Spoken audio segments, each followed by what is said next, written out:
back to another Beautifully You interview. Today I am going to be interviewing Sligh. So to start us off, can you tell us a little bit about yourself? Sure. So right now I am Miss Greater Little Rock 2023. It'll be my third year this June at Miss Arkansas, which I'm so excited about.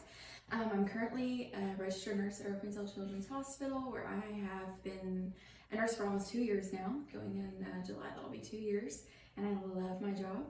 I am May's sister queen this year. She is Miss Metro's outstanding teen, and we're sisters in the sense that it's Greater Little Rock Metro. So I've had the pleasure of getting to know May really well this year. We actually got to go to Miss America together, so that was so fun. That's exciting. And I'm so excited to do this interview with you. Me too. Thank you for being here with me. Of course. So first question is, my social impact initiative is Beautifully You. So what does Beautifully You mean to you? I think it's just finding your self-confidence and being unashamed of who you are. I know for a long time it took me a while to find out exactly who Sophie is and who Sophie wanted to be, but as soon as I found that little groove of, yeah, this is who I am, you just become proud and comfortable in that, and you just have to find that sense of knowing and just being comfortable with who you are. So who is Sophie? Sophie is very loud spoken and fun, and just I aim to be someone who is I'm going to be proud of tomorrow. And so I'm a registered nurse. I am Miss Greater Little Rock. I aspire to be Miss Arkansas one day. She's a lot of different people with a lot of different hats, but most of all, my goal is to be undeniably me and make everyone around me feel that as well. She's one of a kind. That one right there. So how are you being yourself every day? Well, every day looks different for me. I'm either at the hospital at Arkansas Children's, or I'm doing an appearance for Miss Greater Little Rock. I think being me every single day is just staying true to who Sophie is and making everyone around me, like I said earlier, just feel comfortable and know that they are welcome no matter who they are, where they come from. How can you encourage others to be their best self? Like I said, just make them comfortable around me. I mean, I want you to feel comfortable right now doing an interview with me. And even before this, we were talking about how we were going to try so hard not to laugh. And right now, May's struggling so hard. But it's like, I want to have that energy and to be able to make people happy and to be able to show them that it is okay to be who you are and who you're created to be. Absolutely. How do you make time for self-care every day? Girl, it's hard. It is hard whenever you're a nurse and you work those 12-hour shifts because honestly, sometimes I don't even have time to go to the bathroom until like 5 p.m., because, I'm making sure that the entire floor is okay whenever I'm charge nurse, and then whenever I'm taking care of my patients, those are your priority. And so I will say that I'm not the best, and I'll admit that I'm not the best at taking care of myself. But when I have time, I love to spend time with my friends and family, and I love to spend time with you guys because it just allows me to take that deep breath. I need some tips. Give me some tips on self-care, May. Good question. Do you want to go get your nails done? I do. I'm actually trying to go with my best friend on Sunday. So. There you go. Yeah, just a little one-on-one time. She lives in Florida, so. Oh, that'll be perfect. Yeah. Is it Lindsay? Yeah. Oh, I love you guys' friendship. That's so sweet. How can you be there for someone who is struggling with their mental health? I have had the different perspective of that working at Children's. Having to be there for a teenager is very hard because I remember what it was like whenever I was a teenager. And honestly, I didn't like Sophie when Sophie was a teenager. It was hard to find that self-love.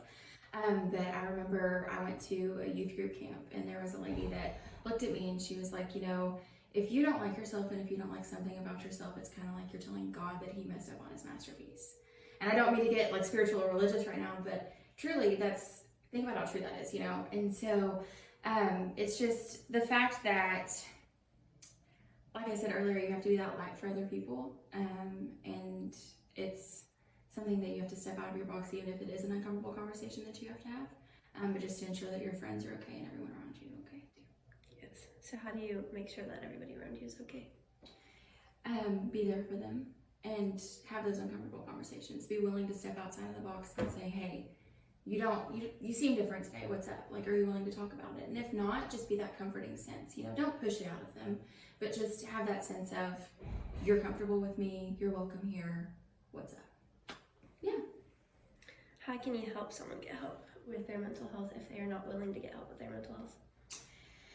I would say that you need to create just a good, strong friend group. And if that person is within that friend group, kind of allow those people within that circle to be there for them. Not just like that one-on-one conversation, maybe just, go out of the way and say, hey, like, let's do this, something special for this person.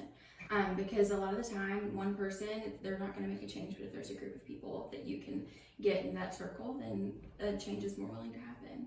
And so I guess just making time and making good friends and supportive friends, and allowing them to be there for them. So with your job, I'm sure that sometimes it can be stressful and your mental health may not be well while working. How do you set aside your job and your mental health? I will say that was the hardest thing for me to understand going into the medical field, because it's almost engraved in me to help. And I can't continue to help if I don't pour into myself. So sometimes I drive home and I have to cry. You just have to have a good cry. Yeah. We were talking about that. Sometimes you just have to have a good cry. You have to get it out. But if you don't take care of yourself, you can't continue to pour into others. So what are you doing? Cry it out. Make sure that my coworkers are okay, because we're taking care of tomorrow's youth and we're trying to empower everyone around us. But sometimes we have to take those mental breaks too. Just hanging out outside of work. Yeah, very true. Very true. Yes. So what got you into the medical field? My mom actually had a really hard time carrying babies to full term, and she had a lot of miscarriages before me. And so I learned that at a young age, and I saw that how that was affecting her whenever I would say, hey mom, I would love to be a big sister. But little Sophie didn't understand that wasn't a possibility.